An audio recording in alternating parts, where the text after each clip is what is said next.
Hi everyone, I hope all of you have had a good week. It's been a long time since I did my Porch Talk, but happy to do it again and hope this thought that I share will help some of you. I've been asking the question like, what's next? What's next for my family? What's next for our community? What's next for just me and everything that is happening in the world? And one of the things that I think I've forgotten is that because of what I'm going through now, I've often allowed that to paralyze what comes next or even dictate what I think ought to come next. If God has given us a vision and a promise and a purpose, we solely focus on that and we run towards that. And I'm reminded of the Israelites as they exited out of Egypt.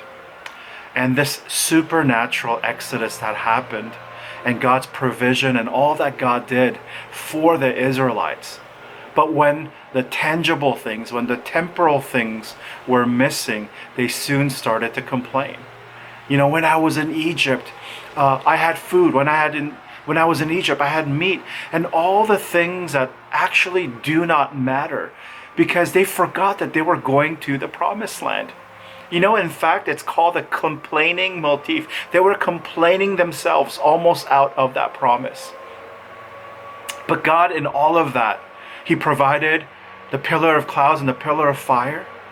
He provided the manna and the quail. He provided water. He provided for thousands and hundreds and millions of people.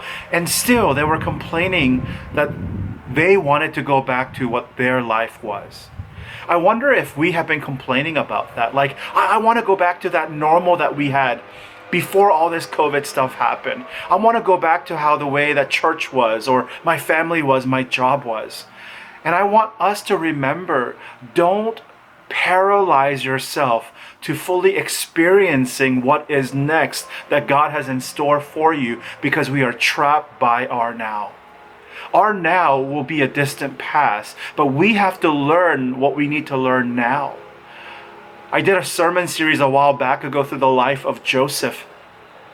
And I titled it The School of God. And the reason is because it took 13 years before any of the dreams and visions that God gave to Joseph came true. But he never gave up. Each and every day, he continued to seek the Lord.